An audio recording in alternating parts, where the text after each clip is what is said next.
तो चलिए स्टार्ट करते हैं आप लोगों का वीडियो।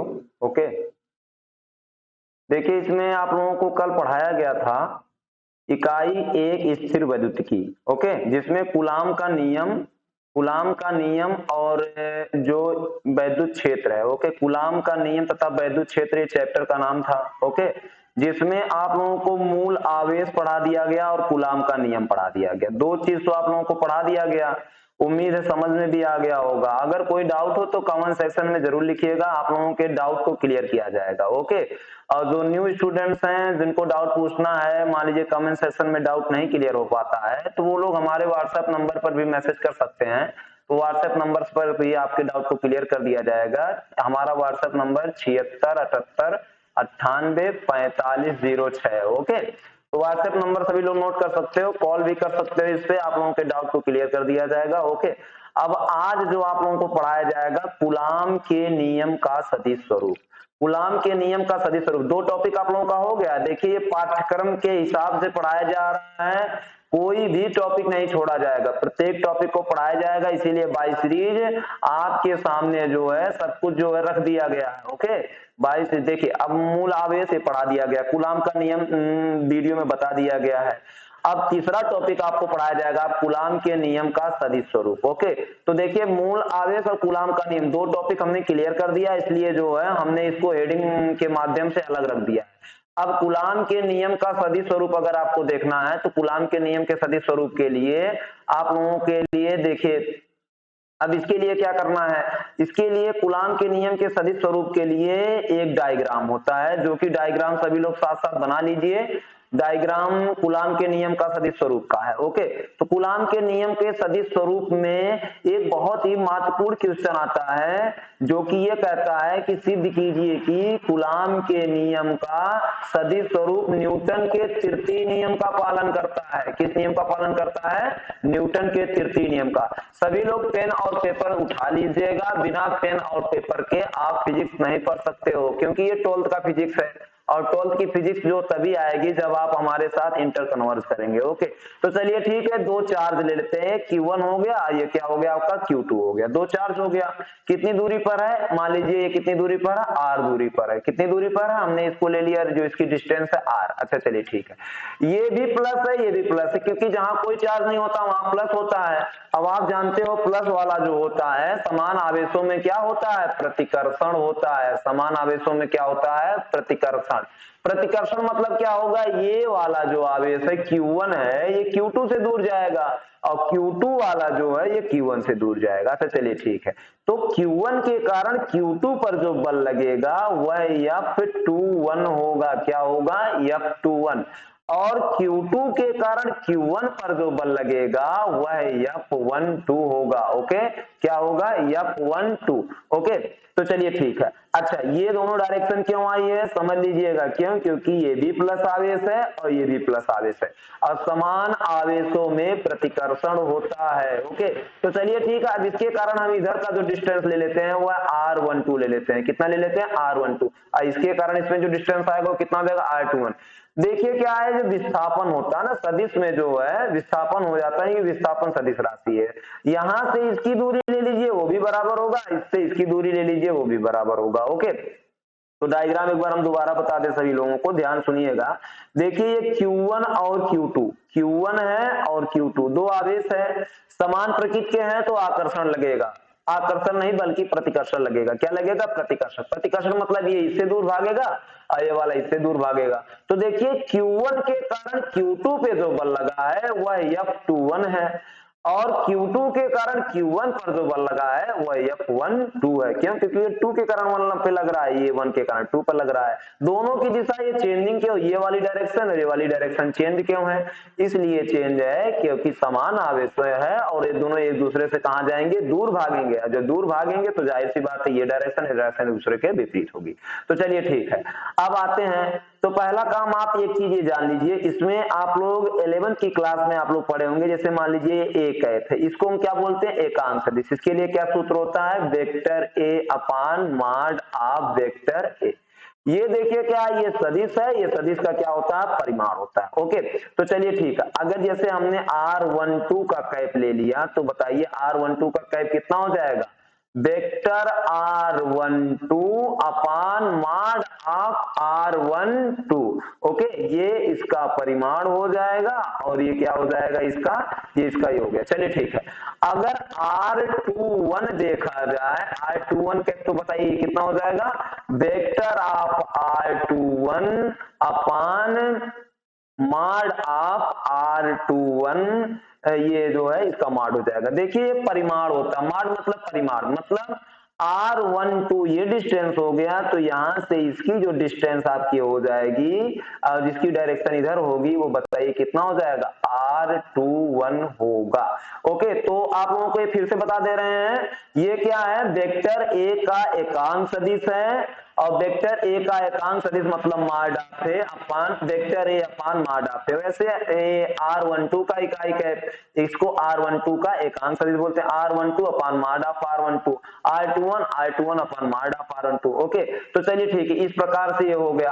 अब इसमें देखिए जो है, ध्यान दीजिएगा सभी लोग, अब इसमें देखिए कूलाम के नियम के सदिश स्वरूप में, अब हम इसकी जो डेफिनेशन है, इसके लिए हम आगे का जो है जो भी डेरिवेशन, उस डेरिवेशन को करेंगे। ध्यान दीजिएगा, देखिए प्लस Q1 आवेश के कारण, वैसे प्लस चार्ज जहां नहीं हो, जहां कोई चार्ज नहीं होता वहां प्लस ही लिया जाता है। ओके, प्लस Q1 आवेश के कारण, प्लस Q1 आवेश के कारण प्लस Q2 आवेश पर बल, प्लस Q2 आवेश पर बल। बताइए डायग्राम से कितना था वो बल। ओके, बताइए डायग्राम से अगर बात किया जाए, ध्यान दीजिएगा सभी लोग, थोड़ा ऊपर कर रहे, देखिए डायग्राम से वो बल कितना है, Q1 के कारण Q2 पे जो बल आया वो कितना है, वेक्टर ऑफ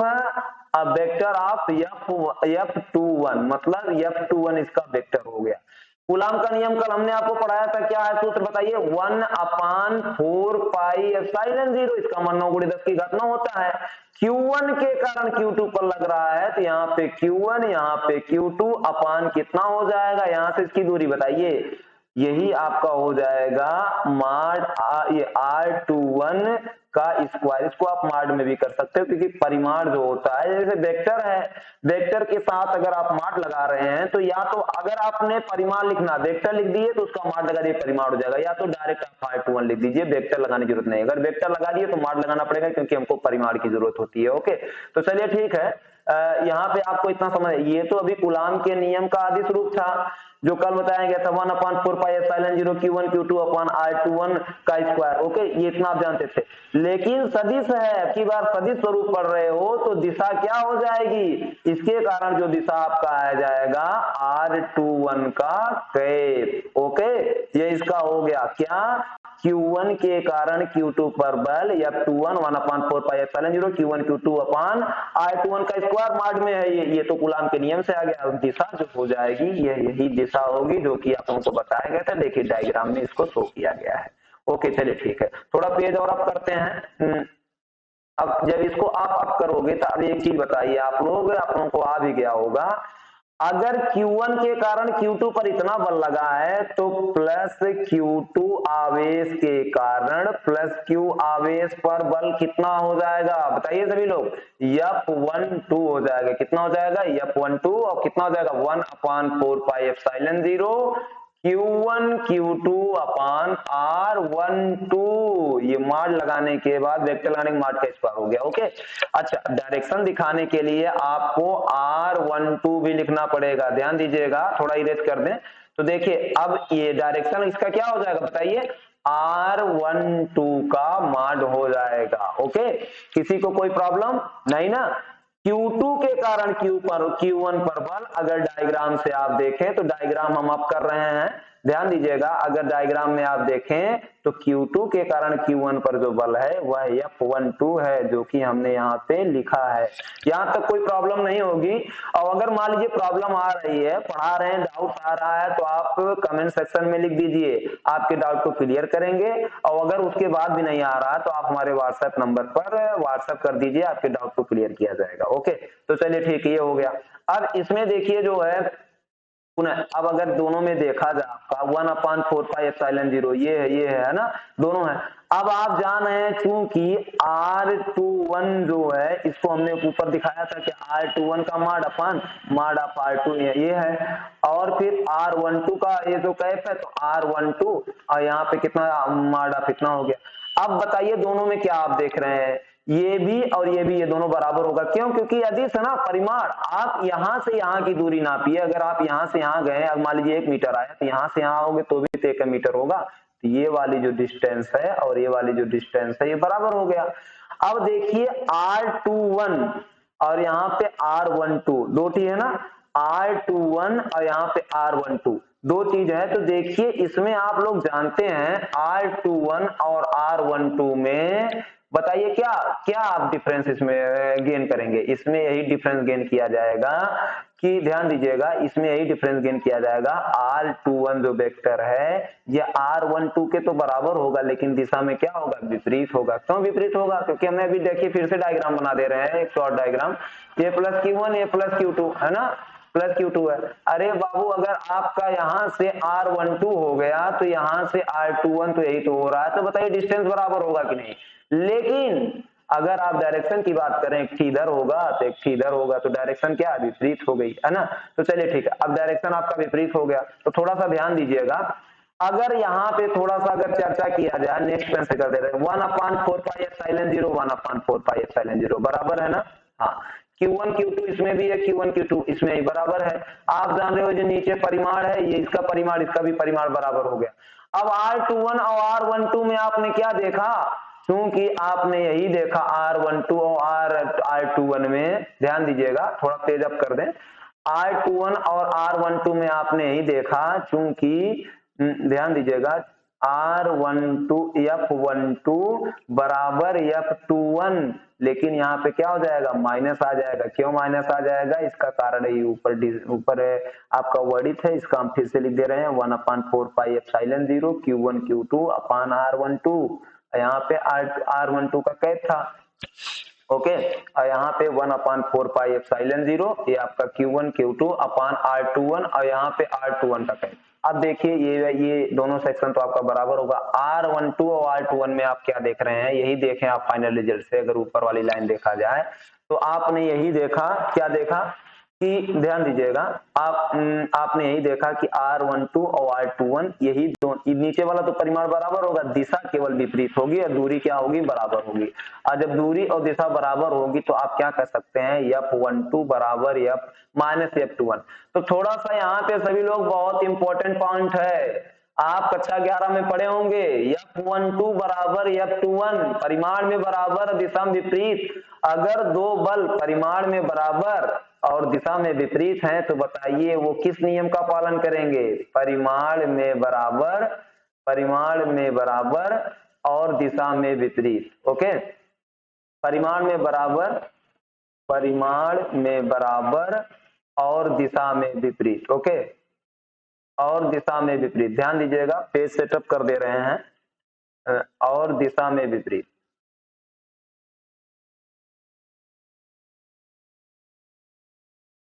एक मिनट, पेज सेटअप करने में थोड़ी प्रॉब्लम हो रही, चलिए हो गया पेज सेटअप, ध्यान दीजिएगा।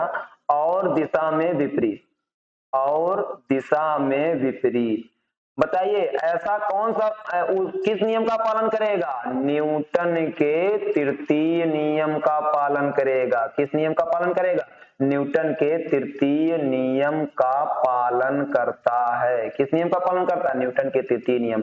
परिमाण में बराबर और दिशा में विपरीत अगर कोई बल होता है तो वह न्यूटन के किस नियम का पालन करेगा, तृतीय नियम का पालन करेगा। तो मोस्ट इंपोर्टेंट पॉइंट जो कि हम आप लोगों को नीचे करने जा रहे हैं, लिख लीजिएगा सभी लोग, क्या, कूलाम के नियम का सदिश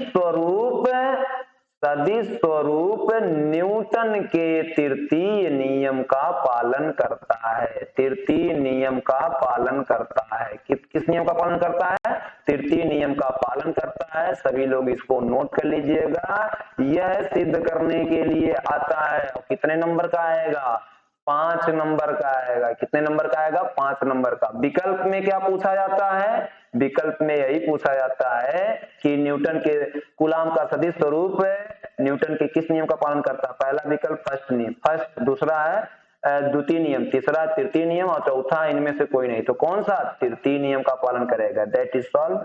अब आप लोगों का जो नेक्स्ट हेडिंग है, ध्यान दीजिएगा। अब देखिए हमने दो टॉपिक आपका क्लियर कर दिया। एक तो आपका मूल आवेश कूलाम के नियम का सदिश स्वरूप हो गया ना, दो टॉपिक आपका, तीन टॉपिक क्लियर हो गया। अब अगली हेडिंग आपके बहुल आवेशों के बीच अध्यारोपण का सिद्धांत। ओके, इसको भी नेक्स्ट वीडियो में सॉल्व किया जाएगा। वीडियो छोटा छोटा इसलिए बनाया जा रहा है क्योंकि ये प्रत्येक क्लास का नियम होता है कि बच्चों को बस केवल उतना ही पढ़ाया जाए जितना कि एक दिन में वो रिवीजन कर सके। इसलिए स्टेप बाय स्टेप आप लोगों का वीडियो बना रहे हैं, वीडियो आपके पास पहुंचेगा। कोई डाउट होता है तो आप इस नंबर पर व्हाट्सएप कर सकते हैं, कमेंट सेक्शन में लिखिए, आपके डाउट को क्लियर करेंगे। हमारी जिम्मेदारी है पूरी तरीके से 100% कोर्स कंप्लीट करेंगे। यह विद गारंटी आपके साथ मैं हूं और करूंगा। बस आप लोग सपोर्ट करिए ज्यादा से ज्यादा। जो है ये ध्यान में रखिए कि चैनल जो हमारा है वह लाइव चलने लगे। क्या हो जाए? लाइव चलने लगे। और लाइव के लिए जानते हैं 1000 सब्सक्राइबर होना अनिवार्य है। और 1000 सब्सक्राइबर हो जाएंगे तो एक टाइम रूटीन लगा देंगे और आप लोगों का एक जैसे क्लास चलता है वर्चुअल टाइम पे कि हाँ देखिए 9 से 10 या 6 से 7 जैसा भी टाइम है आप लोगों का टाइम सेट कर दिया जाएगा और आप लोग लाइव आएंगे। बकायदे आप लोगों को लाइव मतलब लाइव सेशन में आप लोगों को डाउट भी क्लियर कर लिया जाएगा और आप लोगों की रेगुलरिटी भी बन जाएगी। तो टारगेट क्या है? 1000 सब्सक्राइबर। अब वो आप लोगों की जिम्मेदारी है। क्यों? क्योंकि ये हमारा काम केवल पढ़ाना है, आप लोगों का काम है समझना। और समझने के लिए आप लोगों को लाइव आना पड़ेगा और लाइव तभी आएंगे जब 1000 सब्सक्राइब पूरा हो जाएगा। तो यू कैन, तो प्लीज आप लोग सपोर्ट करिए। अगर कोई प्रॉब्लम है तो हम आपके साथ हैं। Okay, thank you.